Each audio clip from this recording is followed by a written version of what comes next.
জনৈক আলেম বলেছেন কাবাঘর নাকি হিন্দুদের টাকায় নির্মিত। আরে আপনার কাবা ঘরই তো হিন্দুর টাকা দিয়ে করা আছে। মুহাম্মদ সাল্লাল্লাহু আলাইহি সাল্লামের বাপ দাদারা কাবা ঘর নির্মাণ করেছেন, তখন তো কেউ মুসলমান হয়নি। মুহাম্মদ সাল্লাল্লাহু আলাইহি সাল্লাম নিজেই বাচ্চা ছেলে পরনের কাপড় খুলে কাঁধে দিয়ে পাথর বহন করে কাবা ঘর বানাতে গেলেন। তখন তো তিনি নবী হননি, জিবরাইল আসেননি, হালাল হারাম হয়নি। সেই কাবা ঘরই নির্মাণ হয়েছিল, সেই কাবা ঘরেই তিনি সালাত আদায় করেছেন। অমুসলিম হলেই টাকা হারাম এ কথা নয়। নাউজুবিল্লাহ, এটা কোনো আলেম বলতে পারে কাবাঘর হিন্দুদের টাকায় নির্মিত হবে কেন? হয়তো উনি নবী করিম সাল্লাল্লাহু আলাইহি সাল্লামের দাদা আব্দুল মুত্তালিবের নেতৃত্বে, কুরাইশের উদ্যোগে যে মসজিদ কাবা ঘরের পুনর্নির্মাণ হয়েছে ওইটার দিকে ইঙ্গিত করছেন কিনা। তো সেটা তো হিন্দু না, তারা মুশরিক ছিলেন এবং তাদের মধ্যে বিভিন্ন চিন্তার মানুষ ছিল। ওইটা গোত্র কেন্দ্রিক করেছে, কুরাইশ গোত্র করেছে। কুরাইশ গোত্রের মধ্যে তো নবী সাল্লাল্লাহু আলাইহি সাল্লাম নিজেও ছিলেন এবং ওইবার যে নির্মাণ হয়েছে ওই নির্মাণে তো নবী করিম সাল্লাল্লাহু আলাইহি সাল্লাম অংশগ্রহণ করেছেন। নাউজুবিল্লাহ, হিন্দুরা নির্মাণ করেছে এইভাবে বলা কিভাবে ঠিক হতে পারে?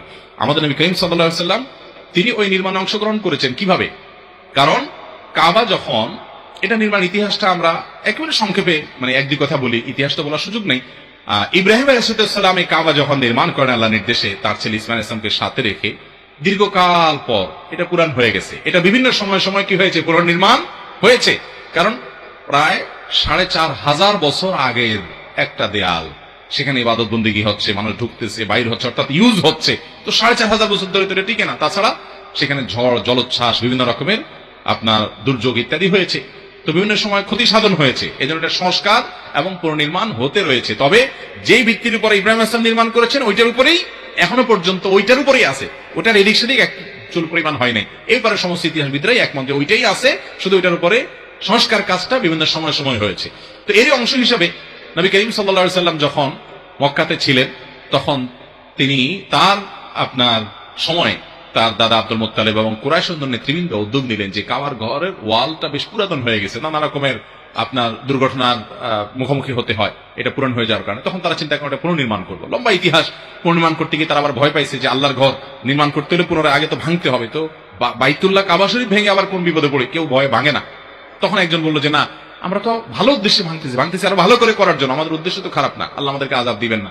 তখন সে অল্প একটু ভাঙছে, ভেঙে রাত্রে ছাড়ছে, সবাই অপেক্ষা করছে এর উপরে কোনো আযাব আসে কিনা, দেখে না আসে নাই। তখন এবার হিম্মত করে সবাই এটাকে ভেঙে পুনর্নির্মাণ করছে।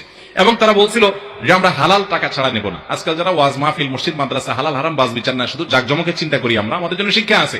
আপনারা যারা মক্কায় গেছেন আল্লাহ তৌফিক দিছে, কিংবা ভিডিওতে দেখবেন কালো গিলাপে মোড়ানো কাবা ঘর বাইতুল্লাহ, এই মসজিদটার পাশে এক পাশে দেখবেন যে ওয়াল পরিমাণ একটা রাউন্ড দেওয়া ওয়াল আছে, দেখছেন বুক পরিমাণ রাউন্ড একটা ওয়াল আছে না, এটাকে বলা হয় হাতিমে কাবা। এটা কিন্তু কাবার ভিতরের অংশ ছিল। ইব্রাহিম সাল্লাম যে কাবা বানাইছেন এই পুরোটা সহ ছিল, কিন্তু তারা বলছেন তখন কুরাইশরা বলছে যে আমরা এটা যে নির্মাণ করবো এখানে হালাল টাকা ছাড়া কোনো হারাম টাকা নেব না। তো হালাল টাকা তো সবসময় কম থাকে, এই জন্য ওই জায়গাটা তারা মসজিদের মধ্যে ঢুকাতে পারে না, ওটাকে বারান্দার মতো করে ওয়াল দিয়ে ঘেরাও করে রাখছে, মসজিদে ঢুকাতে পারে না। আজও পর্যন্ত সেভাবে রেখে দেওয়া হয়েছে, আমরা যেন শিক্ষা গ্রহণ করতে পারি। যাই হোক, তো এই নির্মাণে একবার তাদের মধ্যে গন্ডগোল দেখা দিল। ঠিক আছে, সবাই মিলে নির্মাণ করলাম, হালাল টাকা দিয়ে সবই ঠিক আছে, কিন্তু হাজর আসওয়াদ পাথর এটা কে রাখবে জায়গা মতো? এটা রাখবে যে তার তো একটা মর্যাদা হবে, ইতিহাসে তার নাম স্বর্ণাক্ষরে লেখা থাকবে, কে সে লোক? এটা নিয়ে গন্ডগোল হয়েছে, আমরা রাখবো, গন্ডগোল ফাসাদ, কেউ কারোর কথা মানে না। তখন আমাদের নবী করিম সাল্লাল্লাহু আলাইহি সাল্লাম আল্লাহ তাআলা তাকে দিয়ে ফয়সালা দিলেন। তিনি বললেন যে তোমরা একটা কাজ করো, একটা চাদর নাও এবং যারা যারা ক্যান্ডিডেট আছো যে আমরা রাখতে চাই, তারা সবাই ওই চাদরের চারপাশে এক এক কোণা করে একটু একটু করে ধরো, মাঝখানে পাথরটা রেখে তোমরা উঠায় ধরো। তাহলে এটা রাখার ক্ষেত্রে তোমরা সবাই অংশগ্রহণ করলা। এরপরে নবী করিম সাল্লাল্লাহু আলাইহি সাল্লাম সেটা রাখার সিদ্ধান্ত তাদেরকে দিলেন, অর্থাৎ সবাইকে অংশগ্রহণ করালেন। তাহলে এই কাবা ঘর নির্মাণে নবী করিম সাল্লাল্লাহু আলাইহি সাল্লামের অংশগ্রহণ আছে, সেখানে এটাকে কিভাবে হিন্দুদের নির্মাণ বলা যেতে পারে? তাছাড়া মুশরিক মানেই হিন্দু নয়, হিন্দু তো একটা বিশেষ ধর্ম, তাদের শিরকের ধরন একরকম, অন্য মুশরিকদের মধ্যে আরেক রকমের আপনার বিশ্বাস ধ্যান ধারণা থাকতে পারে। বিধায় আজকের হিন্দু ধর্মাবলম্বী যারা আছেন তাদের সাথে তখনকার মক্কার সকল মানুষকে মেলানো এটা একেবারেই ভুল এবং বোকামি। তাছাড়া মসজিদে হারাম এই মসজিদ এর পরেও নির্মাণ হয়েছে, এবং ওই সময় যে নির্মাণ হয়েছে তখন এই মুশরিকরাই শুধু নির্মাণ করেছে তা না, তখন গোত্রীয়ভাবে কাবা নির্মাণ করেছে কুরাইশের লোকজন, কুরাইশের বিভিন্ন